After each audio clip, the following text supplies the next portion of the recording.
উত্তরবঙ্গ জুড়ে ভূমিকম্প অনুভূত, কাঁপল কলকাতাও। বিকেল 4:41 কেঁপে ওঠে কলকাতা। ভূমিকম্পের উৎসস্থল অসমের উদলগুড়ি জেলার রিক্টার স্কেলে কম্পনের মাত্রা 5.8, এমনটাই জানিয়েছে অসম প্রশাসন।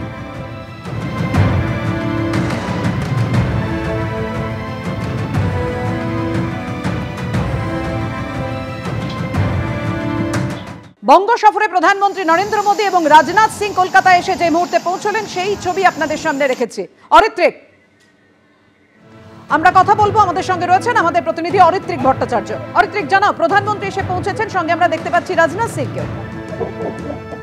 দেখো, রাজনাথ সিং ইতিমধ্যেই পৌঁছে গিয়েছেন কলকাতায়, যেটা জানা কিছুক্ষণ পর এসে পৌঁছবেন। তার আসার যে নির্ধারিত সময় সেটা কিন্তু সন্ধ্যাবেলা 6:05 নাগাদ তিনি কলকাতা বিমানবন্দরে আসবেন এবং এখান থেকে তিনি সরাসরি রাজভবনে চলে যাবেন। রাজনাথ সিং প্রতিরক্ষা মন্ত্রী, তিনি আগেই এসে পৌঁছেছেন।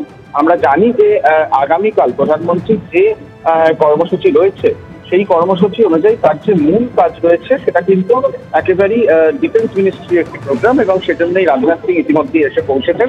আগামীকাল যেটা হবে সেটা হচ্ছে যে কম্বাইন্ড কমান্ডার্স যে কনফারেন্স হওয়ার কথা, সেটা এবছর কলকাতায় হচ্ছে এবং সেখানে কিন্তু যে বিভিন্ন যে আলাদা আলাদা আমাদের সেনা বিভাগের যে উইংগুলো রয়েছে তাদের কম্বাইন্ড একটি আলোচনা সভা প্রত্যেক বছর হয়। এবছরের জন্য তার থিম রাখা হয়েছে year of reforms transforming for the future, এরকম একটি থিম রাখা হয়েছে। মূল যে বিষয়গুলো নিয়ে আলোচনা হবে, আমরা অপারেশন সিন্দুরের সময় আমরা লক্ষ্য করেছি আর্মির প্রস্তুতি অনেকদিন আগে থেকেই ছিল, কিন্তু এই যে যুদ্ধক্ষেত্রের একটা বড়সড় পরিবর্তন হয়ে গিয়েছে গত 1-2 দশকের মধ্যে। কিভাবে যুদ্ধ হচ্ছে, তার যে প্রযুক্তি, তার সম্পূর্ণ রকম একটি পরিবর্তন ঘটেছে এবং সেই প্রযুক্তির আধুনিকীকরণ, সেই বিষয়ে তিনি আলোচনা হবে। এবং পাশাপাশি আরো একটি গুরুত্বপূর্ণ বিষয় রয়েছে, আমরা জানি আমাদের স্থল, নৌ এবং বায়ুসেনা এই তিনটি বিভাগ আলাদা আলাদা উইং এবং তাদের সবার উপরে আমরা জানি যে একজন চিফ অফ আর্মি স্টাফ রয়েছেন। এটা এই মুহূর্তে আমাদের আর্মির সেট আপ এইভাবেই কিন্তু চলে। পাশাপাশি আরো কয়েকটি উইং এর কথা ভাবা হচ্ছে যেগুলো কম্বাইন্ড ভাবে কাজ করবে, সেই বিষয়গুলো নিয়ে আলোচনা হবে। কিছুক্ষণের মধ্যে প্রধানমন্ত্রী এসে পৌঁছবেন, তারপরে সরাসরি চলে যাবেন রাজভবনে। ধন্যবাদ তোমার। সদ্যজাত সন্তানকে রেখে পরীক্ষার হলে চাকরি হারা শিক্ষক। আশুতোষ কলেজে পরীক্ষা চাকরি হারা শিক্ষক জ্যোতিষা ঘোষের। নবম, দশম এবং একাদশ, দ্বাদশ দু দশাতেই পরীক্ষা।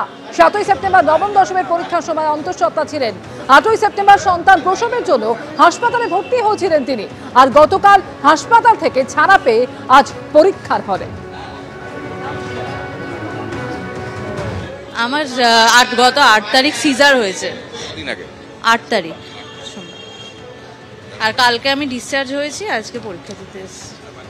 বাচ্চা বাড়িতেই আছে, বাড়ির লোকের কাছে আছে।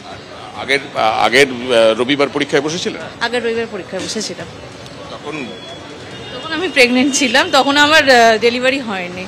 আর আজকে 8 তারিখে ইমার্জেন্সি ইউএসজি হয়ে ভর্তি হয়ে সি সেকশন হয়েছে সেদিন রাত্রিরেই। কালকে আমি হসপিটাল থেকে ডিসচার্জ পেয়েছি। আমি মাতৃভবনে ছিলাম। হ্যাঁ, আর আজকে পরীক্ষা দিতে এসেছি। সন্তান হয়েছে? ছেলে হয়েছে। হ্যাঁ। তা মানে এই যে হাসপাতালে থেকে পড়াশোনার সুযোগ পেয়েছে? না, সেভাবে সুযোগ পাইনি, পুরোটাই নিজের নলেজের উপর পরীক্ষা দিতে হয়েছে।